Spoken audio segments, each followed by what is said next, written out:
I went to kindergarten in the early 60s, and I sat in a room with about 30 other kids, and we were all together. We were all together. We're all the same. And we just looked at our teacher, and the teacher was teaching us, and we believed what the teacher taught us. What do we know? We were 5 years old, 6 years old, 7 years old. And some of us were really good at doing the school thing. Some of us weren't. I was one of those ones that was really good at the school thing. And why was that? It's not that I'm so smart. My father was a professor at the University of Minnesota. My father was an academic. My mother subsequently became a lawyer. I came from a family that had a great emphasis on education. So my mother read with me every day, taught things to me every day, brainwashed me every day. And of course, my father and mother, hey, my father, professor at the University of Minnesota. We're talking in the late 50s, early 60s. My dad was a leftist. Yes, he was. And so was my mother. They were leaders of the anti war movement in the 60s and of the civil rights movement in the 60s here in Minnesota. So I grew up in a very leftist environment, hanging around with professors. I went to one of the best undergraduate universities in the country, a East Coast school. To protect myself, I'm not going to mention the name. And someplace along the way, I said, this is not for me. I don't like it. I don't know why. It must be genetic. I'm a rebeller because I had every input. I was a straight A, the top. I was on the path to become part of the machine. I could have been a professor at Harvard University. No problem. It was all wired up. My dad was taking care of the action for me. He wanted that for me. My mother wanted it for me. There was just one fly in the ointment. I like athletics. I like to fight. I like to do things that really don't go, generally speaking, with the academic path. I liked rock and roll. Hey, I was a little bit wild. Yes, I was. It was the 70s, the 80s. It was a time to be wild. Now,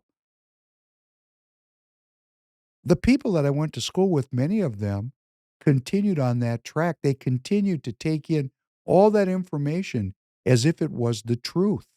And you have to, of course, live up to what your teachers want.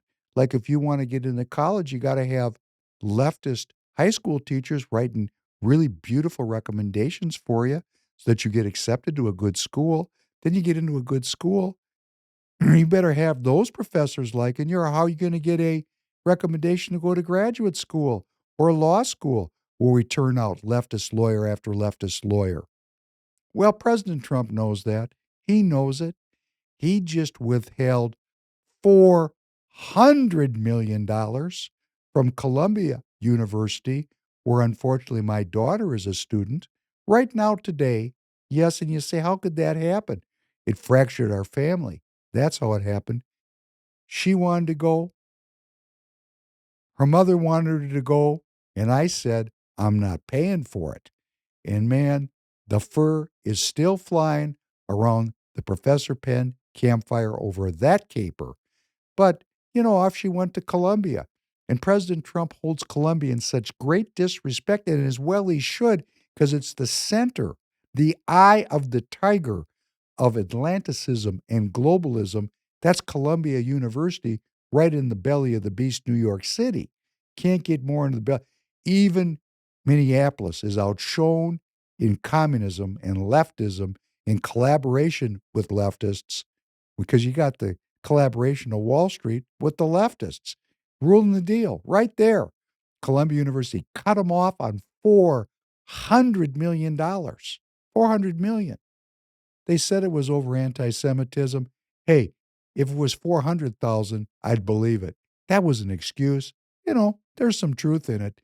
Nah, he's just punishing Columbia, where Hillary Clinton is a professor, where Henry Kissinger was on faculty before he died, where these people gather to pursue the Atlanticist project, which President Trump is mightily trying to change. But if you went down that track in the Harvards, the Princetons, the Yales, the Dartmouths, if you went down that road, You think you have a great mind, but what you are is a brainwashed dweeb.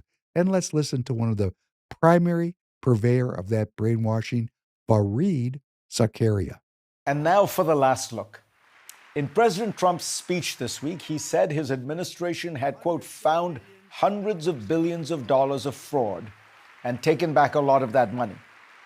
But he spent much of his time just reciting an exaggerated list of grants that were not fraud, but ones he thought were wasteful.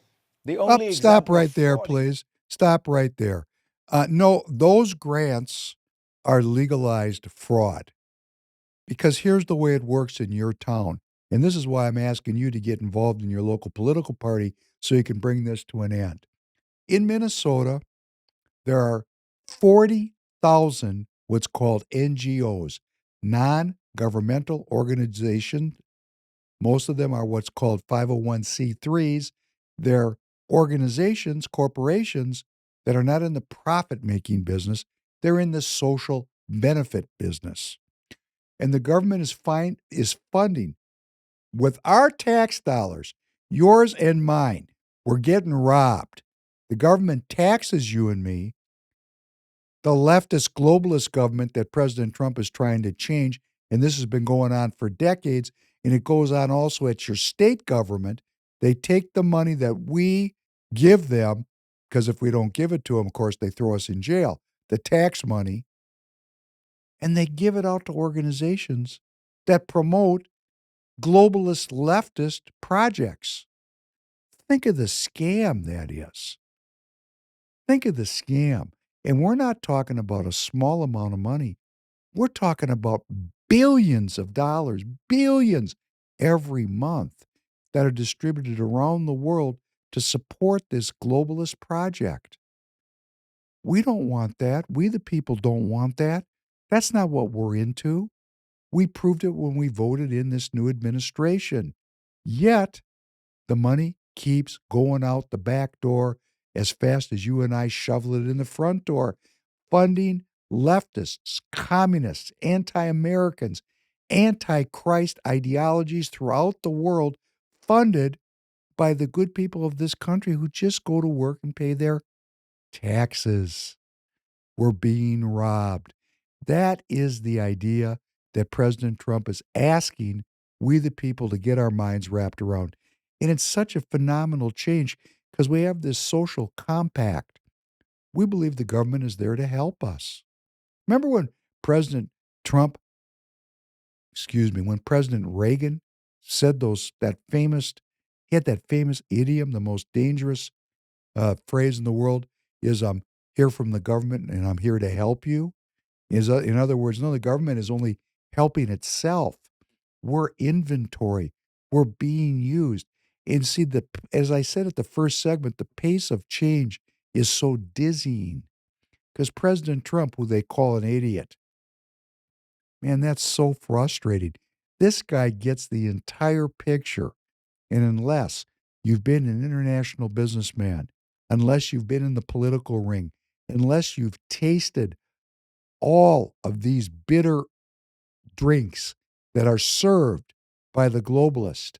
They tell us it's caviar and, it's really poo-poo, that kind of thing. We've been living in this for years. Like, let's go, Medicaid is a perfect example. People need Medicaid. Great. What is the quality of that health care? And I don't just mean the healthcare system. I mean the healthcare itself. The healthcare itself. We're brainwashed. We believe that what we got is the best, the truest, the good. Is it? President Trump is asking, is it? Is this the best that we can do as human beings? Or have we been brainwashed? And of all the people that are brainwashed, it's the people that have those PhDs that are most invested in a system that is based on slavery, drugs, and piracy. Debt slavery, drugs for everyone, and endless war, piracy. That's the system President Trump is working to overturn.